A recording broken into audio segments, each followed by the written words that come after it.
Minä olen täällä paikantanut Jerisjärveä, eli Jerisjärvi on Tornionjoen vesistöön kuuluva järvi Keimiotunturin eteläpuolella, siellä Muonion ja Kittilän rajalla. Ja tuo Jerisjärvi sivuaa myös Pallas-Yllästunturin kansallispuistoa. Vähän noita mittoja, 23,51 neliökilometriä on järven pinta-ala ja rantaviivan pituus reipas 74 kilometriä.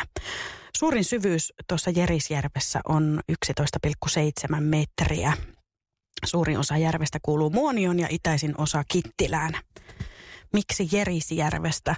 No siksi, että lähdetään Jerisjärvelle Mikko Kuustosen esityksen jälkeen ja tarkemmin sanottuna siikaverkoille. Oppana toimii eräoppaillekin perinnekalastusta opettava Jari Rossi. Mutta kuunnellaan ensin tämä Mikko Kuustosen Pysyn tässä. Tässä me ollaan valoa vasten.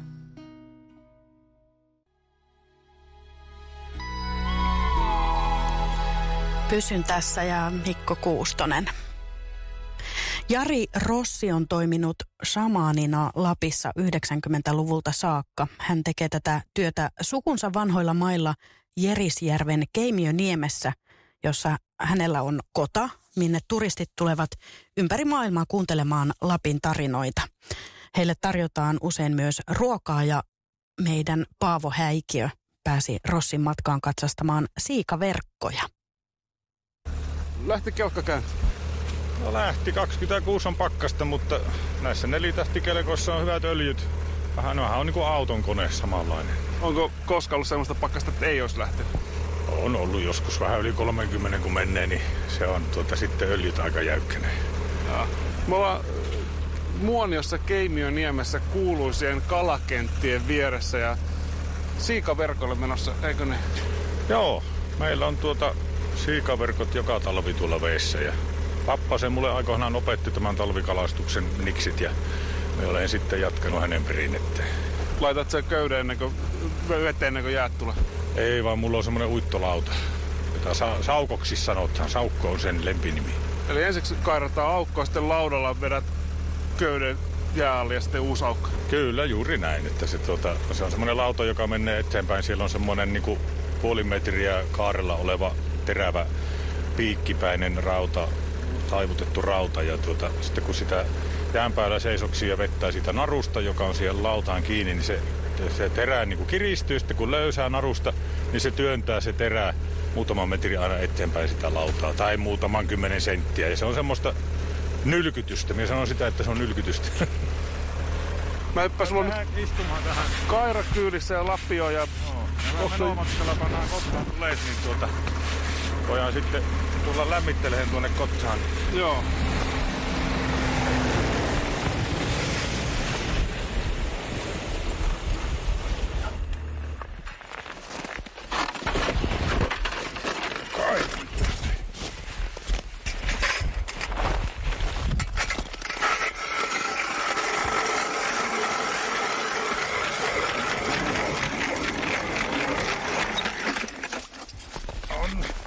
Ihan mukavasti. Mites syvä se on? Ei se puolta metriä vielä? Kyllä tuossa teräsjäätö on varmaan 40 senttiä, sitten siihen vähän lumet ja muut päälle, niin sitä sai kairata 60 senttiä niin kuin tuli reikä. Onko muuten vinkkiä siihen, että miten kaira pysyy kunnossa, kun meillä on pohjoisessa ja etelässä niin toinen toistaan huonompia kairaa? No yksi vinkki on se, että älä lainaa sitä ikinä kellekään. Että pidät se itsellä ja tietenkin tuo teräsuoja pitää aina laittaa. Mullakin se välillä unohtuu. Se ei auta, että se on tuossa pulkan pohjalla. Tuohan on kuin partakoneen terä, että jos se pikkuinen kolhaus tulee tuohon, niin se ei enää toimi. No. Niin sitä pitää varjella. Ja se on, kai jotkut tekee sen virhe, että ne rupeaa paukuttamaan sillä jäällä. Joo, ja sillä se pitää niinku asettaa tuohon jäähän ja sitten sitä ei saa yhtään kopsauttaa. Seuraavaksi teit paksun rautalangan. Joo. Mullahan on firman nimi aikoinaan silloin, kun me aloin toiminimellä yrittämään, niin keksin semmoisen kuin Keimion koukkaus. No yksi osa tarinaa on tämä, että me tällä rautalangalla koukkaan tuon narun tuolta, jonka päässä on lyijypaino, jotta ei se naru jää tuohon jäähän. Eli tuossa on jään päällä keppi Ja sen alta sitten menee semmoinen naru, joka menee alaspäin lyijypainon vetämänä. Ja siihen on yhteydessä verkko ja siinä on semmoinen välinaru. Ollaanko me nyt aika lähellä niitä kuuluisia hautoja? Niitä kalamajat on tuossa minun mummolan takana. Ja tästä kun siihen näet tuon talon, mihin on 200 metriä, niin siitä vielä 100 metriä, niin siitä alkaa se kylä. Tässä kohtaa Jerisjärveen ollaan tultu kaukaa tänne hakemaan vissiin muikkua. No valkoista kallaa, siikaa, muikkua, haukea, ahventa, madetta. Ja 1500-luvullahan ne tuli pirkkalaiset tuolta Tornioseuvulta. Silloinhan tässä ei asunut ketään, että saamelaiset haki kesäkalansa tästä järveltä.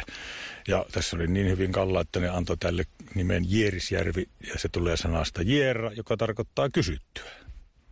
Ja noi vanhimmat kalamajat, niin ne on tosi vanhoja. Muistatko minkä? No satoja vuosia, saattaa joku 300 vuotta olla vanhin, koska silloin 1500-luvun lopullahan ne rakensi tuohon sen kylän, että ei niiden tarvitse sitten välillä lähteä Tornioon, kun ne oli kesällä, niin kalasti koko kesällä ja vasta talveksi menivät Tornioon. Niin sitten se oli 1500-luvun aivan loppu, kun venäläiset tuli ratsujoukot tänne ja tuhos sen vanhan kylän, polttivat. Ja sitten tämän nykyisen kylän ne pirkkalaiset rakensi uudestaan, eli heti sen tuhon jälkeen pikkuhiljaa alettiin samoille kohdalle laittamaan niitä omien sukujen kämppiä. Ja nuo kämpät mitkä tästä nyt näkyy 200 metrin päässä, niin mulla on nyt, tämä Jerisjärvi on iso järvi, mutta tässä taitaa olla Jerisjärven parhaat kalaveet tässä kohtaa suunnilleen. No joo, sen takia ne kämpät rakensi tuohon Keimioniemen länsirannalle, kun siinä on semmoisia syvänteitä. Niitä varsinkin hautoja. Niin, hautoja ja varsinkin muikku käy syksyllä jossain vaiheessa siellä hauassa mutkan. Kukaan ei tiedä tarkasti miksi se käy. Sen jälkeen se katoaa tuonne ja levittäytyy mataleille kareille kutemaan. Niin nämä pirkkalaiset tietenkin löysi sitten sen parhaan paikan. Minä luulen, että hakemalla. Kyllä ne on täällä mittailu sen ajan näillä kaikuluotaimilla eli kivi- ja narusysteemillä ja todennut, että matala on joka paikassa. Niin kuin onkin 4-5 metriä. 5 metriä on keskisyvyys. Ja tuossa on sitten semmoisia 10 metriä syvänteitä. No. Täällähän kesät on veetty talvinuottausta täällä ei ole harjoitettu. Ja tässä on varmaan ainakin 100 apajaa tällä järvellä. Suuri osa semmoisia ranta-apajia, jotka esi-isät on raivannut. Ne on kattonut semmoisen kohan rannasta, missä on, niin kuin madaltuu pikkuhiljaa. Ja siitä on sitten otettu kiviä ja kaikkia liekoja pois, että sen nuotan saa sitten siihen rantaan asti veettyä. Se heitetään sen apajan kohdalle muutamaa 100 metriä rannasta rannan suuntaisesti. Sitten tullaan siihen apajapaikan lähelle ja pannaan ankkuriin venheitä aletaan kellaamaan. Ja sitten jossakin vaiheessa siirrytään siihen ihan nostimelle.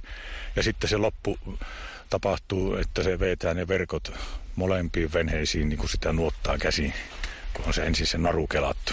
Vereksiä kaloja sai sitten rannalla paistaa ja tehdään vaikka tauron. Minkä? Tauro. Sekin tulee lapin kielestä. Se tarkoittaa tuoretta. Tuorekalakeitto on tauro. No. Joo. Pitäisikö meidän koukata täältä nyt tämä naru, että mä päässään tuonne. 26 astetta pakkasta ja paljain käsi solmuja täällä märästä köydestä. Paleltaako näppä? Ei palella. Ja tuossa jos alkaa paleltamaan, niin kohta kun mennään tuohon isommalle avannolle, niin sitähän voi siinä veessä sitten lämmitellä käsiä, kun sehän on 2 astetta lämmintä se vesi. Joo. Kävelenkö mä tonne toiselle? Kävelen vain siihen. Minä tulen kelkalasiin.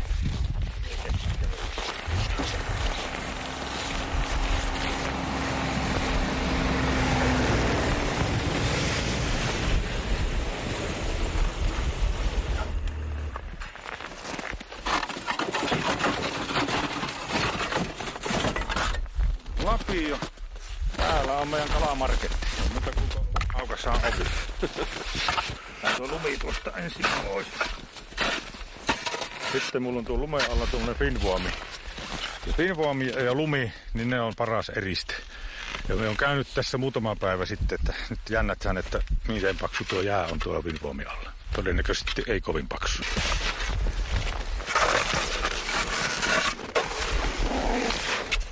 Ihan pieni sohjo siinä, ei sitä voi jääksi kutsua. Tuommoinen riite. Niin. Aivan. Se on aika uskomaton eriste. Ja se lumeen pitää olla semmoista niinku löyhää puuterilunta, että sitä ei saa tampata. Niin se pitää ilmoilla heitellä siihen. Ja se onkin jännä, kun me on täällä asiakkaiden kanssa Ehkä se johtuu, että ne on ulkomaalaisia ja minun forest english on vähän heikkoa. Niin vaikka me kuinka sanon, että niin kuin ei saisi tampata, kun me selkäni käännän, niin me hakkaa lapujolla sitä lunta tiiviksi. Ja me puistan päälle, että ei. Ei se eristävyys heikkene. Se heikkene.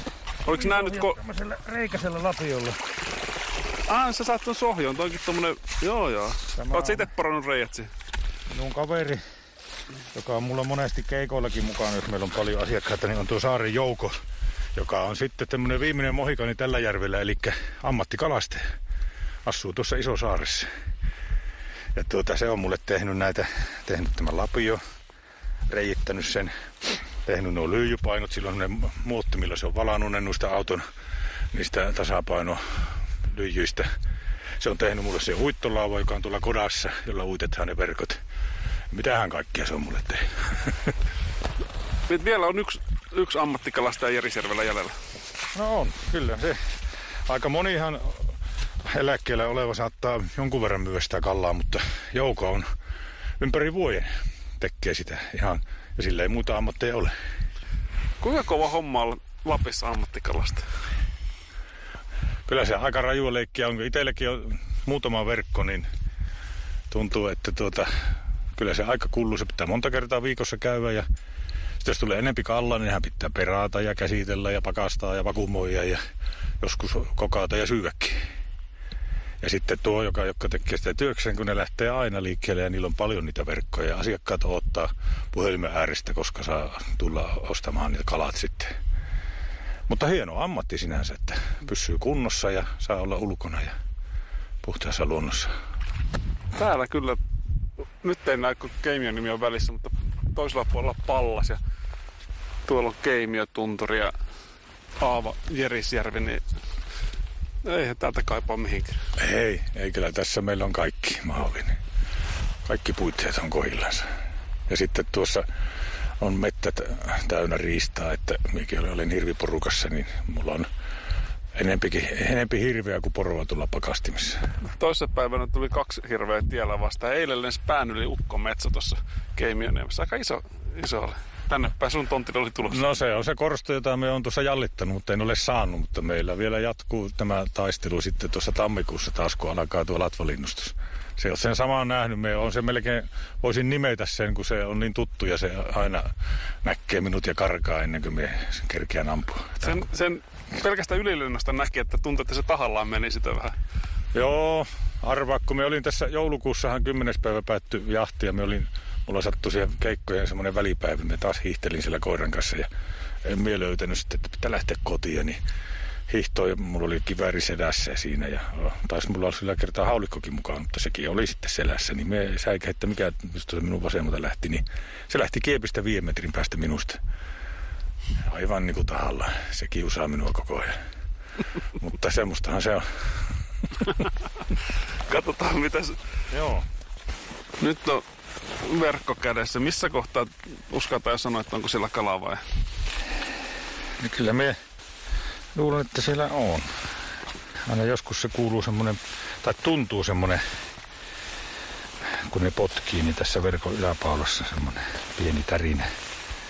Nyt heilu, kato, hauki.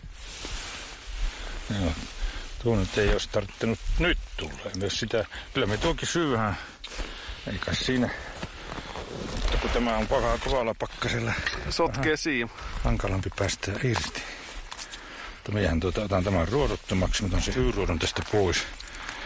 Ja voi olla, että tämän illan asiakkaalle syötän, kun tulee semmoinen ryhmä, josta suuri osa syö poroa, mutta yksi on sitten vissi kasvissyöjä, niin sille pitää olla kallaa. Niin tuoretta kallaa sille sitten tarjotaan. Yksi parhaita kaloja, mitä itse on syönyt, niin kylmäsavustettu hauki. Mutta täällä Lapissa niin hauki ei taida olla kaikkein arvostetuimpia kaloja.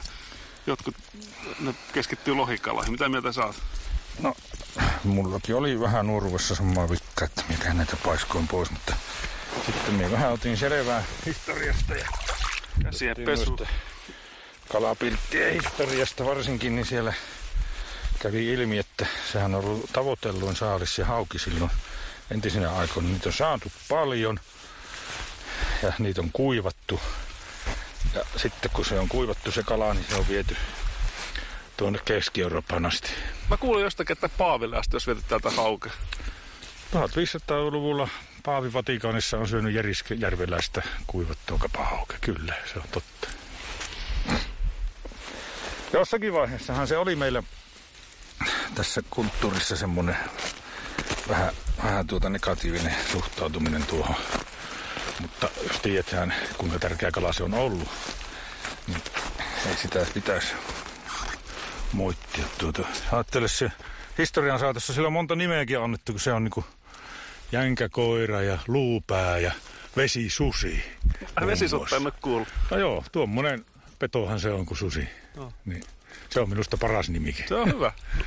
Mulle uusi terve. Joo, mutta kyllä minä otan tuon talteen, että se tosissaan, niin me on harjoitellut sitä, me otin niin sanotusti selkävoiton tuosta hauesta, että mullakin nuorena jäi ruotokurkkuun ja sitten kun huonoja hiekkateilta ajettiin tuonne Kittilähän ja joka kuopassa tuntui se tärisi tuolla kurkussa se ruoto, niin tuli semmoinen kammo siihen haukeen, mutta sitten mä oon sen vuosien saatossa selättänyt. Ehkä tuolla vaimollakin on ollut osuutta, kun se tuli tuolta Savonlinnasta suurten rantojen taikka järvien ääriltä sieltä Saimaaranta tänne ja siellähän on kans kaikki kalat aina syöty. Sitten vähän ihmettiin, että miksi ne lappilais näitä haukeja heittelee pois. Heillä se ainakin syötiin aina. Mistä no selvä, alama syömään.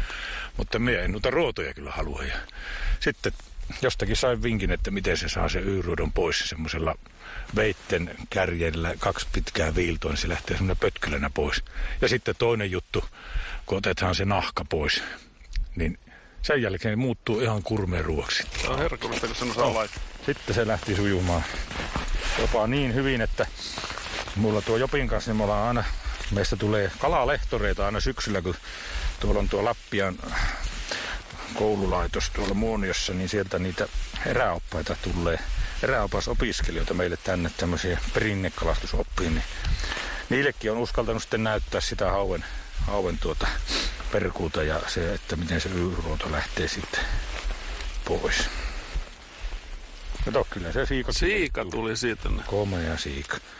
Nyt voidaan tällä iltalla vaikka kysyä sen asiakkaan mielipiteitä, vaikka antaisi sille molemmista tuosta. Siinä ne sätkii lumalla. Joo. Mikä on sun oma suosikkikala niin kuin maun puolesta? No,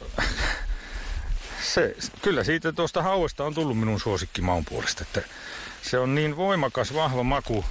Siika on mieto, semmoinen helppo, jos sanotaan niin kuin ravintolakielen helppo, lähestyttävä, niin kuin viineistä puhutaan, mutta hauke on sitten semmoinen tajunnan täräyttävä, että siinä on semmoinen vahva, voimakas maku ja sitten se on se kiinteämpi se liha, se koostumus, kun se on petokala. Ja kun sen voissa paistaa, pannee paljon sipulia, tilliä, lorauksen valkoviiniä sille kalalle ja kokillekin, niin ai että sitten on kyllä hyvä maku. Tämä on nyt tässä. Nyt me veetään tuolla narulla takaisin tuo verkko tuonne jään alle. Ei ole tuulta nyt, ei onneksi palella. 26 pakkasta, mutta joo. Sulla on näpit varmaan jos olisi ollut, sanotaanko, että vaikka 10 astetta pakkasta, niin silloin yleensä on pieni tuuli, niin se on jopa kylmempi sitten. Nyt on niin seisova keli kuin voi olla. Ei tässä ole mitkään hätä. Eikä nytkin veri kiertää käsissä, vaikka avokäsin tuossa oli, niin aivan niin kuin kuumottaa sormia. Tässä mä mietin, että uskonko vai enkö usko, kattelen. Pakko se on, kun pappa opetti. Meidän pienenä ihmettelin kanssa, kun me olin sen mukana täällä ja sitten se avokäsin tuossa touhusti. Eikö sulle kylmä? Kuule poika hyvä, miehän lämmitään aina käsiä täällä veessä. Ja sitten se työnti kädet sinne vetsään ja sillä lailla pesi niitä käsiä. Ja mä kans sitä nyt harjoitellut. Ja tuo on just niin kuin me sanoin, että 30-metrinen verkko ja 1,80 m korkea, niin se on aika merkillistä, että reilu 100 vuotta sitten löydettiin jostakin tuolta Laatokan rannoilta maanviljelijän pellolta, sieltä Saviläjästä mytyssä oleva verkko. Se oli 10 000 vuotta vanha verkko. No se mikä siitä tekee erikoisen, sekin verkko oli 30 metriä pitkä ja 1,80 m korkea. Se on toimivaksi havaittu. No se on kyllä semmoinen standardimitta nyt ollut meillä 10 000 vuotta, niin ei sitä muuteta ihan hetkessä. Ja sitten tuo Jopi, se kalastajakaveri, sanoi, hän oli käynyt siellä Kansallismuseossa Helsingissä, missä se verkko on lasivitriinissä, niin Jopi oli katsonut sitä verkon solmuntatekniikkaa, kun puhutaan aina, että minkä silmä, niin kuin mullakin on tuo 40 millinen verkko. Ne kaikki kaikki verkon silmät on sitten 40 millisiä. Niin samanlainen solmimistekniikkakin oli niillä silloin ollut kuin nyt. Mikään ei oikeastaan se ole muuttunut. No materiaali vähän. Joo. Nyt ikään päästämässä tuolta tuon narun irti ja sitten me voidaan panna kalamarketin ovi kiinni. Nyt tultiin nokkavuoteen. Tuossa muuten huomaa tuon viima, että kun tultiin kelkalla takaisin rantaan, niin siinä tuntee kasvoilla, että on ulkona pakkana. Mutta nyt ollaan sisällä, nuotio on vielä hyvällä hiiloksella ja siikka ja hauki mukana. Niin tähän loppuun niin Lapin kaste, jos miettii nyt Radio Suomen kuuntelijoita, niin onko mitään sanaa, mitä shamanina voisit sanoa, niin kuin nyt on uusi vuosi vaihtumassa ja mitä voisit kuuntelijoille sanoa? No jos tässä radion välityksessä voisi semmoisen ikään kuin Lapin kasteen tehdä, niin tehkää jokainen muitakin kuin niitä tinataikoja. Rauhoittukaa siellä kotona, ettikää vaikka joku semmoinen hiljainen huone, istukaa siellä silmät kiinni vähän aikaa. Jos teillä ei ole sitä hirven alaleukaluuta nyt sitä sattumoisin taikaesineenä, niin joku ihan mikä tahansa sieltä pirtistä semmoinen teille arvokas esine, niin ottakaa se käteen ja keskittykää, miettikää.